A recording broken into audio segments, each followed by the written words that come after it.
Bismillahir Rahmanir Rahim.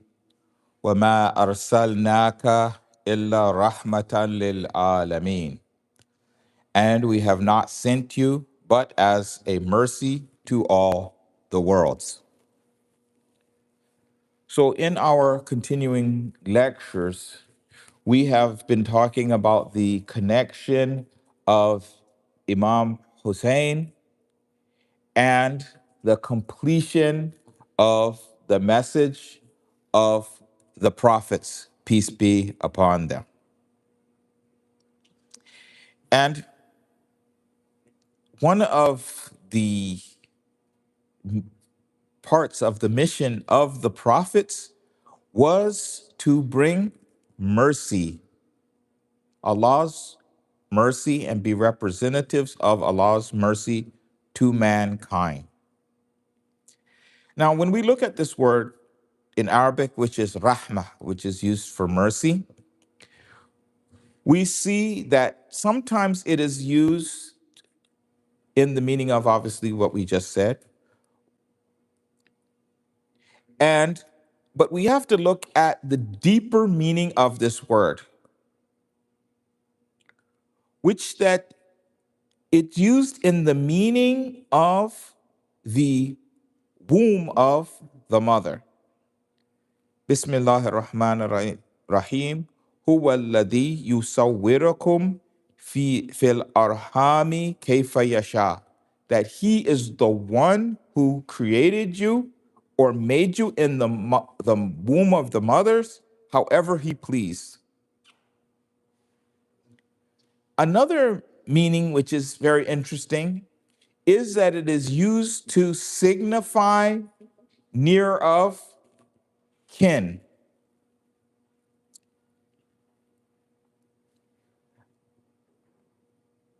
النبي أولى بالمؤمنين من أنفسهم وأزواجه أمهاتهم وأولي الأرحام, those with blood relations, بعضهم أولى ببعض في كتاب الله من المؤمنين والمهاجرين على أن تفعلوا إلى أوليائكم معروفا. That the prophet has more right over you than you have over yourselves, and his wives are as their over the believers rather than they have over themselves, and his wife is as their mother. And the possessors of relationship have more right in the book of Allah than the believers and the muhajirin. Will you not do with those who have more right than you goodness?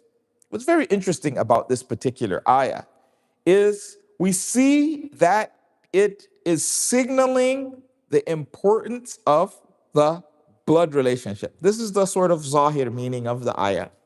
Zahir meaning the apparent meaning. Okay?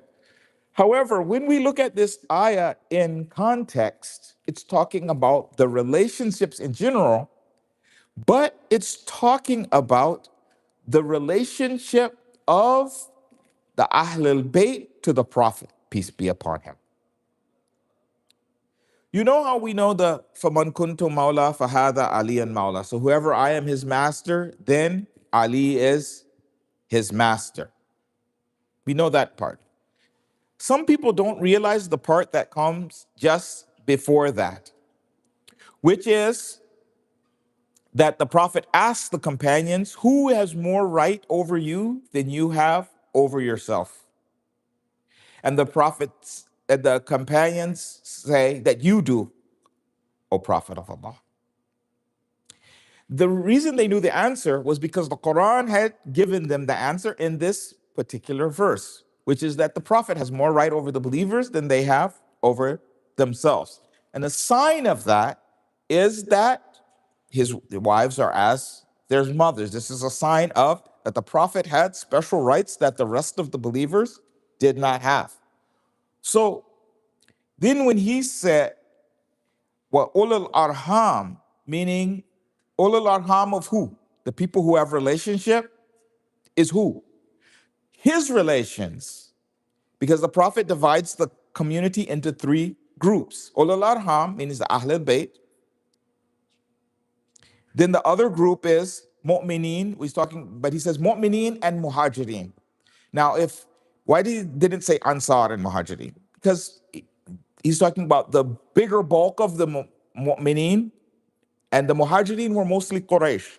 So he's referring to the Quraysh. So the tribe of the Prophet and then other believers. He says this verse is saying these three groups of people, some of them have more rights than others. So what's the three groups?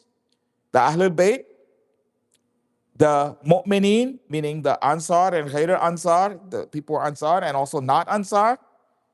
And the last group was the Quraysh. So in trying to take up the mantle of the Prophet, these three groups were now asking has more right over the others. Will you just read this one ayah? And the Prophet is saying that ulul arham ba'duhum awla bi ba'din, meaning what some of them have more right than the others. The others are the two groups. The mu'mineen, meaning the amatul mu'mineen, ghayr Quraysh, the Muslims who are not of the Prophet's tribe, and the muhajirin. So this ayat is very interesting that this ayat with the hadith al-Ghadir kind of wraps up that hadith in a way that's very tight, that it's hard to really argue back with. So the Prophet is saying, so whoever has more right of one over the other is his own relationship. Then he goes and specifies which one of those people in his own family, because maybe a person might say, well, could be anybody. Then he specifies Amir al-Mu'mineen. Salli ala Muhammad wa ali Muhammad.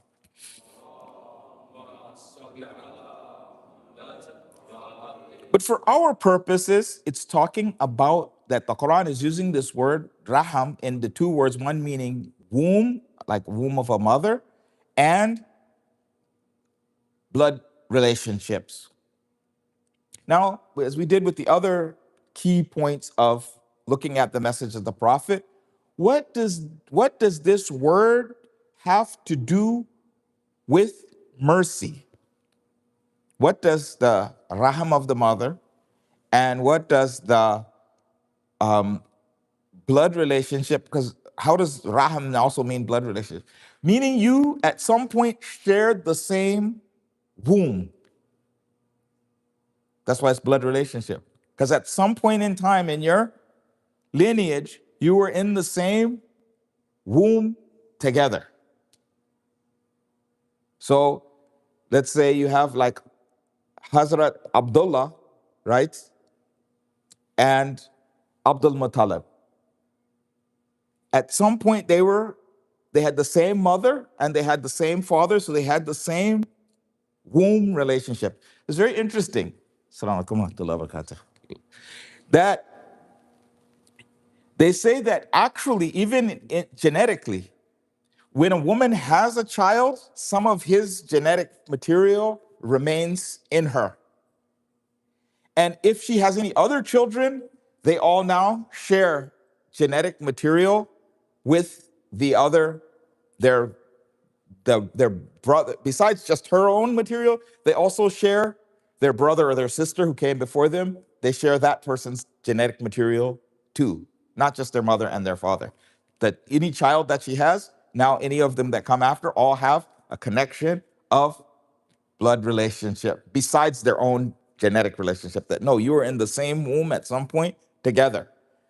So, but let's look at now the womb part. Now, this is where a person is completely surrounded and safe and protected. So when you say that someone is being in the state of mercy, it means he's being surrounded and enveloped by the mercy and the love of Allah subhanahu wa ta'ala. Please give us salawat.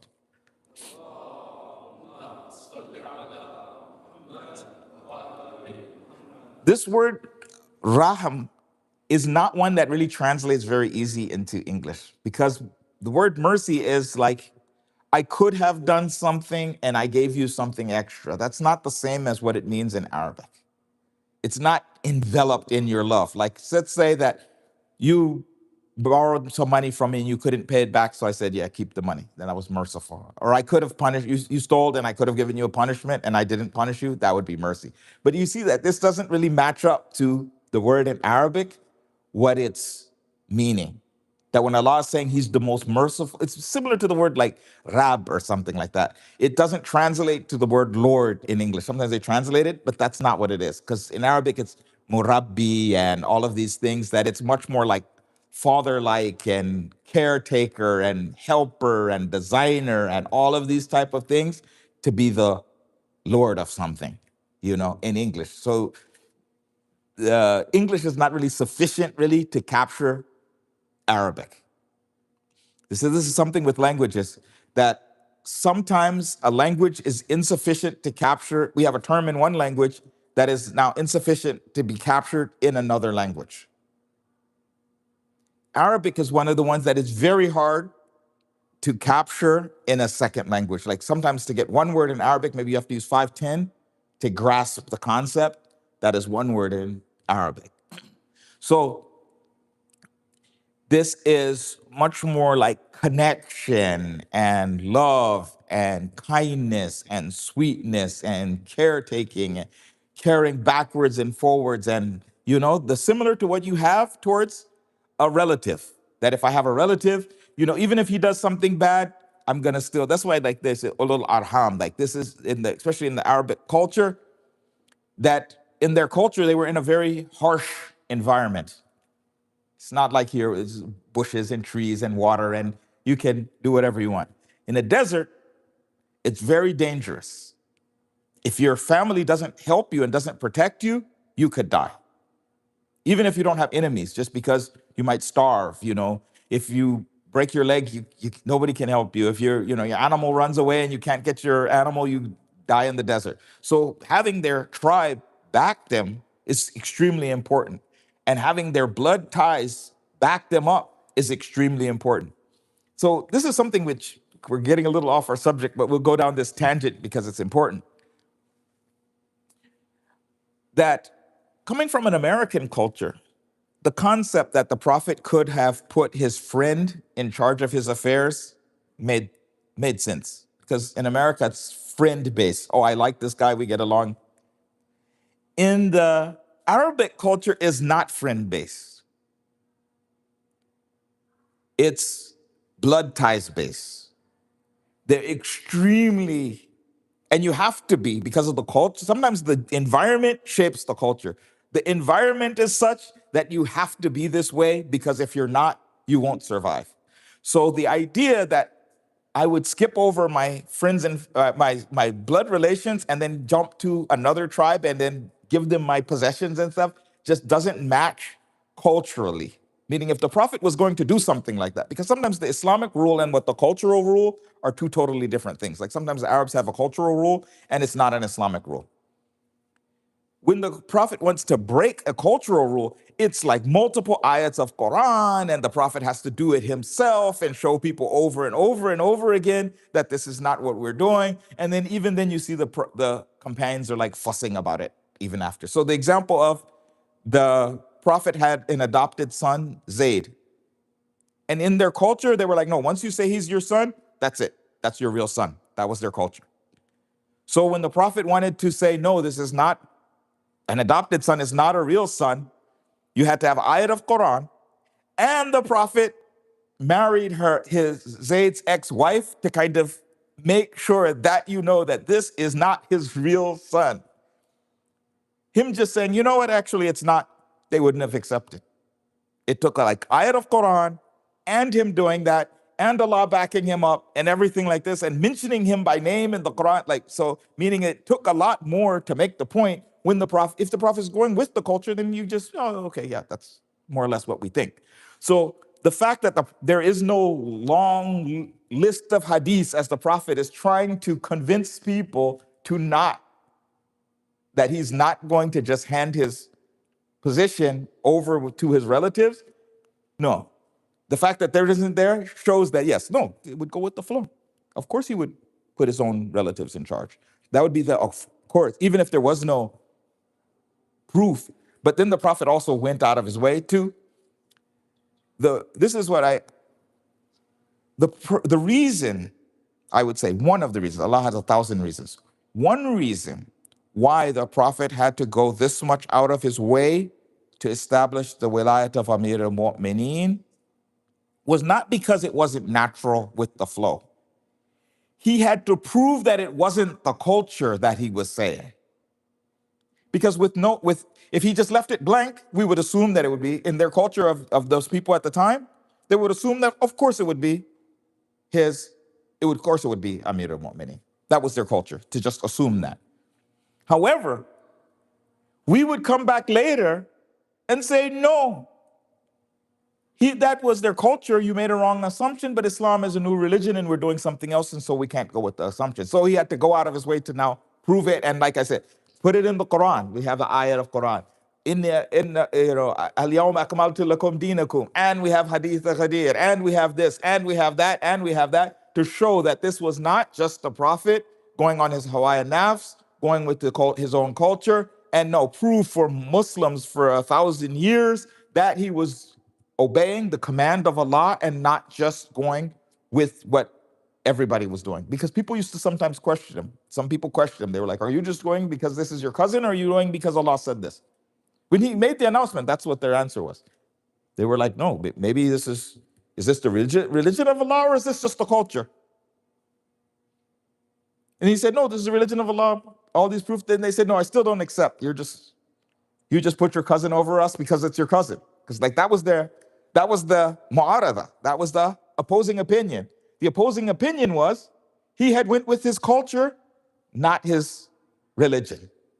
So this is where sa'ilun bi'adhabin waqi. One of the people kept insisting and insisting and insisting. He said, if this is from Allah, then may Allah hit me in the head with a stone. And then Allah hit him in the head with a stone and killed him. So Salli ala Muhammad wa ali Muhammad.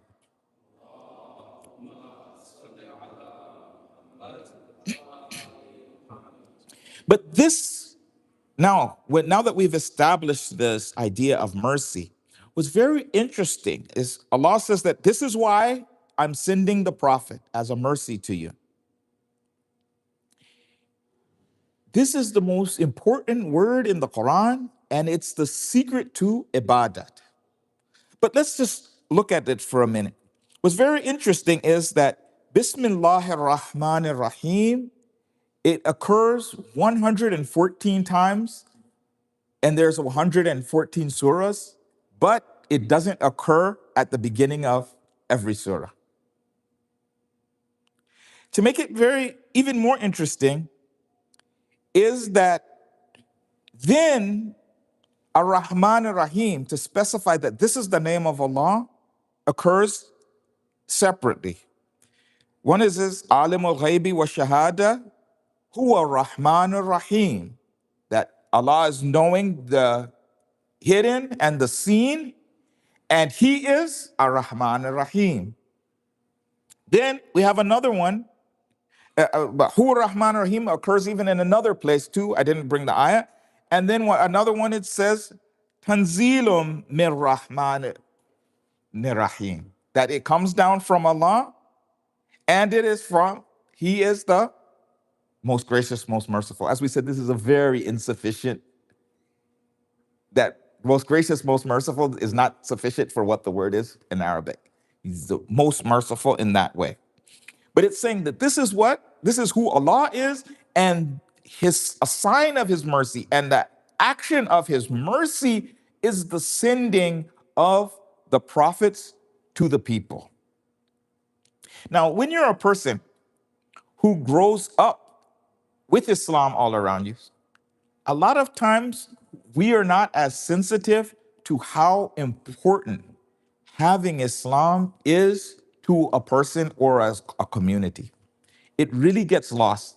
I'm a little closer to it, even though my parents were Muslim, but we're still in the process of, getting the gift, and so you appreciate it. Like if the weather's great, you don't appreciate that the weather's great.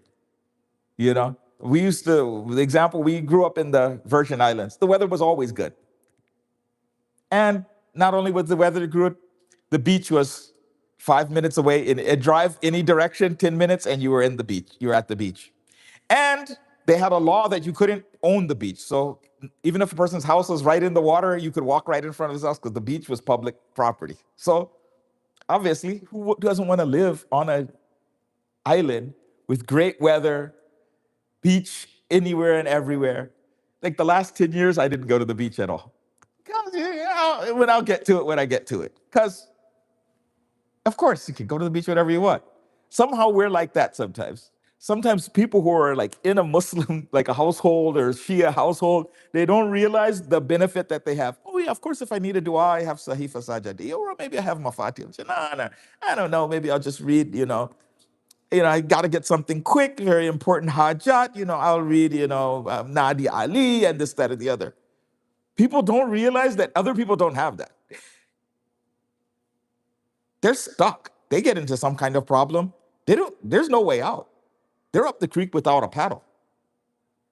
And you'll have so many self-inflicted wounds because you don't know what the rule is. So maybe Allah has forgiveness for you. Sometimes a person, maybe he's like, because of the Islamic akhlaq, you know that you should be good to your parents. Maybe somebody doesn't know that.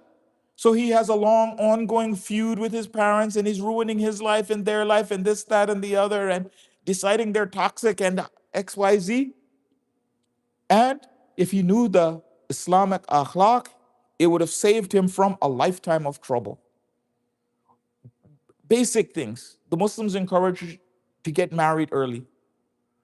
No, he doesn't know that, so he does this and he does that and every type of sin and all kinds of hardships and stuff like that because he didn't do a very basic sunnah. The Muslims, so many things. I remember when we discovered Sahifa Sajadiyah, it was like discovering gold or discovering oil. We were like telling everybody about it. It's funny, we had, when I was in school, a friend of mine, he had a friend who was from the Bani Umayyah. Like when he traced his lineage back, he was Bani Umayyah. And he was trying to like buy a book from him or something like that. And the guy, he's like, they talked and he got to know the Shia guy and he was like, I've got something to show you. It's like hidden away. It's like, you're not gonna, out me or whatever. He's like, no, I'm not gonna tell anybody. He's like, keep it quiet.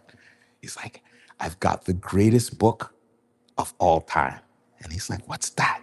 And he like took him in the back, padlocked away. And he pulled out Sahifa Sajadiyah. And he was like, read this and you're never gonna need anything. Other people don't have access to that. They don't have access. I remember my father being so excited when he like found out about Nahj Balagha. He would just be there and he would be reading it and getting excited and, oh my God, look at this really good quote and stuff like. And we're like, oh yeah, Nahj Balagha. No, I mean the value of what we have. That the whole. You see the start of the message that the people are coming, Talal Badru Alayna, because those people were lost. They were fighting each other, brothers and sisters fighting each other. The community was being oppressed. They had problems that they couldn't get out of. And so finally, just having a ruler who was just and merciful and kind and didn't pick favors and offered good guidance and gave you an example of how you should behave. They were like so happy. They were like the moon came to us. I mean, that's sometimes you're not really appreciating what it is. It's a good example is, I don't know, probably this has happened to all of us, so we'll use this as an example. You know how like sometimes you drive some area from your house and it's like 5 minutes away by car? And then by chance, your car gets broken or your wife takes it and you say, you know what, let me just walk there, especially in this Houston weather. And you're like, God, this place is far.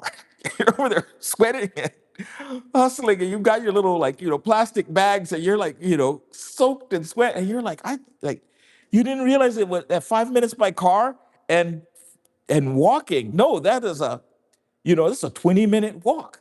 It's so much harder. So this was the rahmatan lil alameen, that the Prophet was sent as a mercy to people, giving them guidance. We'll see some of the mercies that before I get to that, let's go to one of the key things is I said that the key to ibadat is mercy. Now, the people who don't learn Islam from the khat of the Ahl Bayt, sometimes they learn it by accident, meaning that they have a little bit of Sufi training and so they get this. The ones who don't, that if you just try to, like if you try to just get Islam, like I'm just gonna get my fiqh book, and I am going to just get my Quran and I'm just going to read what it says and I'm going to read the hadith and do that. And I don't take the akhlaq and the love and the stories of the Prophet and how he was with women and how he was with children and stuff. And I just do what it says to do. You will have a very hard life and your Islam will not be good and you'll end up disliking Allah. Why? Because everything is just heaven and hell. When you don't have the mercy, and you see this in some of our brother Muslims who don't have the khat of the Ahl Bayt. They might be worshiping, but they don't like Allah. They're worshiping because he'll send them to hell. And if somebody's gonna send you, like if a guy's walking behind me, I'm walking, and a guy has a gun to the back of my head, he's gonna blow my brains out. Is there any way that I can like this guy? I might say that I like him, but if I think he's just waiting for me to mess up so he can shoot me, then I'm not gonna. It doesn't go together. The whole thing is just hell. Now, if a person dies on this, inshallah, he did some good deeds, and so Allah can reward him. But the lizzat and the joy of the ibadat isn't there. There's no happiness in it. You're not, because the whole point of praying is taqarrub Allah. I'm trying to get closer to Allah. I'm trying to be more perfect. I'm trying to improve myself. I'm trying to be more similar to what Allah wants a person to be. That's the point of it. I'm trying to avoid sins. My prayer is as a wasila to help me to, and a means and a method of avoiding sins. A means and a method of getting close to Allah. They have a hadith that they said that the salat is the mi'raj of a mu'min. So Allah, the mighty, the wise, the creator of the universe, the one who loves me more than others. Imagine it's like this. Someone says, like your mother says, you have to give me a phone call every day. I just don't feel good unless you give me a phone call every day. And you're like, you know what? Miskeen, my mom, I have to do that, just so call me when you get home. If you take a flight to another city, call me and let me know that you made it. We're like, yeah, let me do that. Why do you do that? Is it because she's going to shoot you? Yeah, maybe she gets angry, but it's not that type of fear. I don't want her to be hurt. I don't want her to feel that I don't love her. So I'll go and I'll call my mom and make sure that and her desire for that phone call is what? Out of love. Not that she wants to get angry with me, so she asked me to make a phone call so she can shoot me. No. She loves me and she loves to hear my voice. Your salat is that Allah, who created the universe, cares about you as an individual.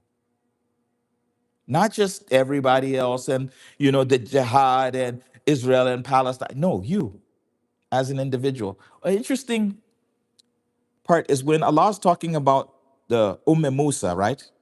That he says that throw him in the river. Okay. So the design of Allah to save the Prophet is solved. So the political aspect is solved. Why does he bring Musa back to Musa? Because he cares about her. Like the benefit is for her. He could have just been like, okay, throw him in the river. He got saved, trust in Allah, tawakkal ala Allah, and that's it. No, it's like, no, that Allah cares about how she's feeling. The story about Hazrat Maryam. Okay, she has the miracle. But then Isa starts reassuring her, and Hazi alayki bi jaz an-nakhlati, shake the tree of the thing to make her feel better. He tells her, don't, he tells her the ilaj, like when you come to the people, don't worry, don't talk, say, inni nazartu lir-rahmani sawma, and I will talk for you. Because Allah cares about the individual human being. even with everything else going on in the world, that you yourself are important to Allah. Salli ala Muhammad wa ali Muhammad.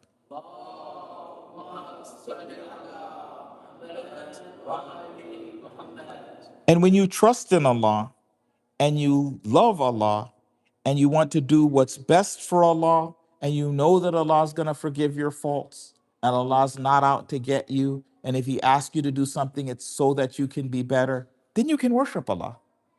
You can enjoy it. Staying up all night for Laylatul Qadr, you're enjoying it. Asking for forgiveness of sins isn't because, oh, because I'm just going to get thrown into hell. No, because I want Allah to like me more. That's why I want the sin forgiven. I want Allah to like me more. Just like if you, they always use the example of the person he calls his beloved, right? And he says, sorry, I didn't get you the flowers that you wanted. I know you wanted white, but I got green. You apologize. Why? You got the flowers. You got flowers. She got flowers after all. Here you go. No, but you're like, no, she wanted white. White's her favorite color. Then I got her the white flowers. You know? That type of, that's you're supposed to be your relaxed. Like how you have with your mother, like how you have with your grandmother, like that someone who loves you unconditionally, you want to love them unconditionally back. You want to love the things that they love. You want to love the people that they love. So it's very interesting that the thing that the Prophet asked for us is something which benefited us. He could have asked for anything. He could have said, give me mulkan la yambaghi li ahadin min ba'di. Give me a treasure that nobody will have after me. He said to love my relatives. Why? Because sometimes when you have shared love of something with someone, you know the person is not totally bad. And I'll give you a real world example. One of the things we do is, some of you guys are in sales, so you might know this trick. If I'm going to come over, I'm going to sell you the car. You come and you're interested, okay, it's red, it's like I like, it's the stick shift that I like. Okay, mashallah. Okay, you're liking the car. Okay. But I'll also, oh, so how are you doing? It seems like you're from Iraq. Oh, mashallah, my cousin's grandmother's aunt's dog is also from Iraq. Okay, oh yeah, my cousin's uncle's aunt's dog likes fish, and I hear Iraqis eat that a lot, mashallah. Now we're vibing and this, that, and the other. Now we like each other. We like the car. Everybody's good at button it up. Why? It's hard to dislike a person who likes things that you like. If I'm there and while you're driving the car, I'm holding your baby while you're driving and I'm like playing with it and this, that, or now you're going to be like, yeah, no, I'm not buying the car. You're like, I feel guilty. If it's 50-50, you're gonna say yes. If I love the Ahlul Bayt, maybe I'm a bad person. I rob and I steal and I kill and I this, but I really do. Heart of hearts, I have love of the Ahlul Bayt. And also we think, can Allah now burn a person with love of the Ahlul Bayt in his heart, burn him to ashes? I mean, it doesn't, it can't be that Allah loves the Ahlul Bayt. He loves all of us this much. And then in particular, He loves the Ahlul Bayt. And then I love the Ahlul Bayt too. So this is a protection and a help and a guide for us and pull us out of darkness into light. So we just wanted to look at that with the attitude of the Prophet, his attitude of kindness, his priority to the weak.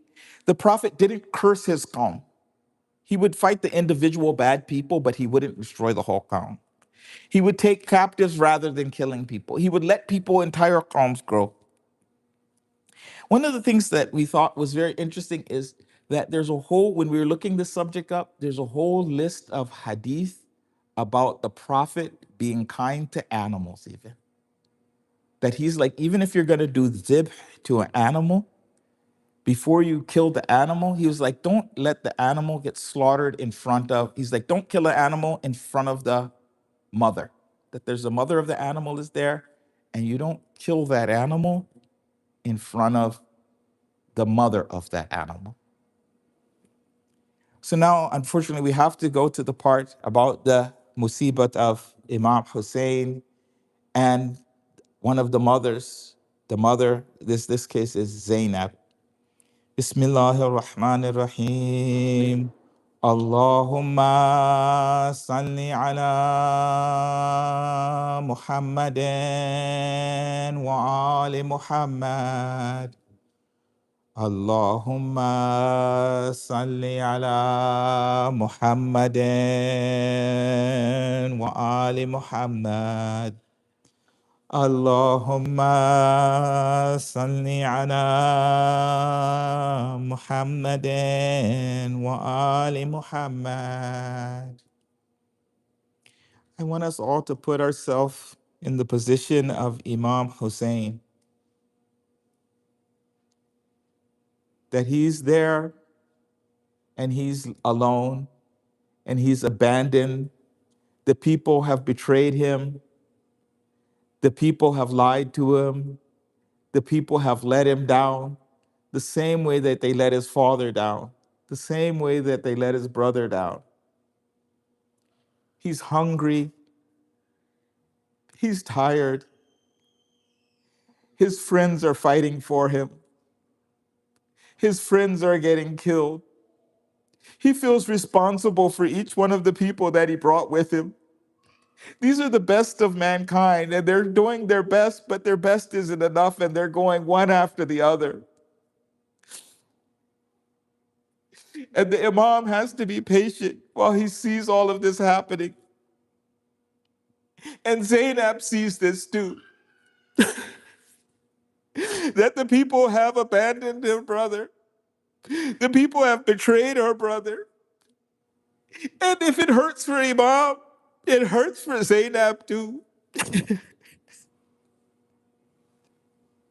It hurts her to see him being accused. It hurts her to see people shooting arrows at him. It hurts her to see his tiny army facing a huge army.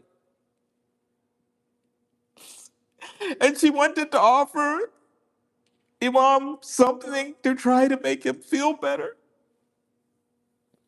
But what can she offer him? All she has is her two sons, Aoun and Muhammad.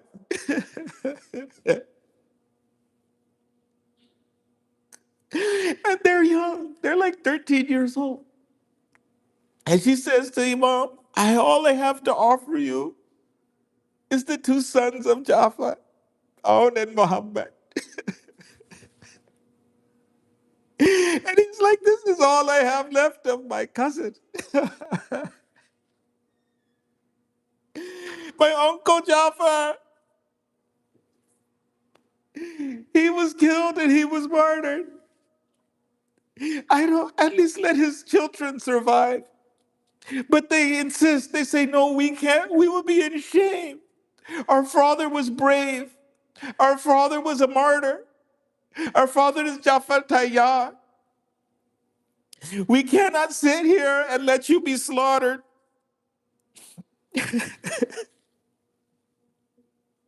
So finally they beg him and they beg him, and then Zainab is like, no, we'll never be able to be on earth unless you let us. This is my desire, to send them to become shaheed in front of you.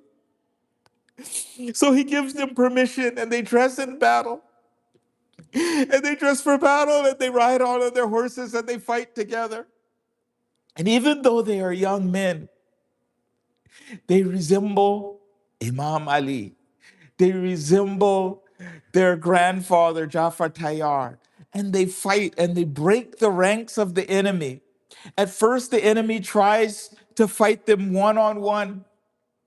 But they're so brave and they're so strong and they're so skilled that they kill anyone who tries to fight them one on one.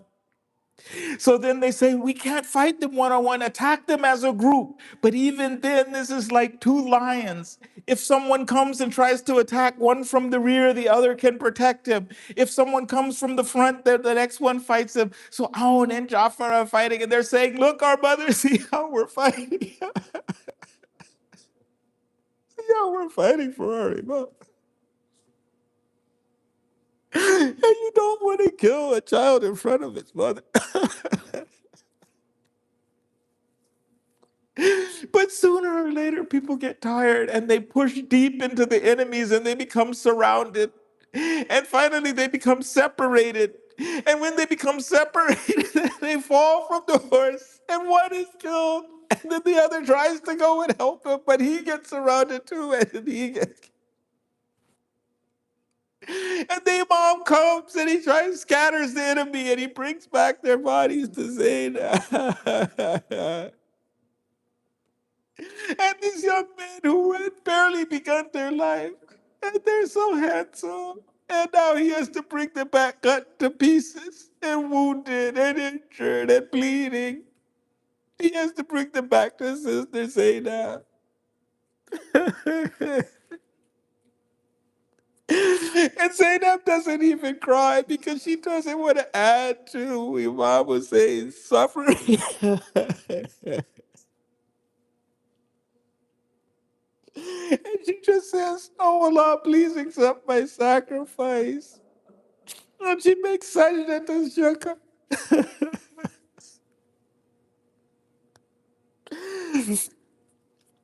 سيعلم الذين ظلموا أي منقلب ينقلبون. يا حسين.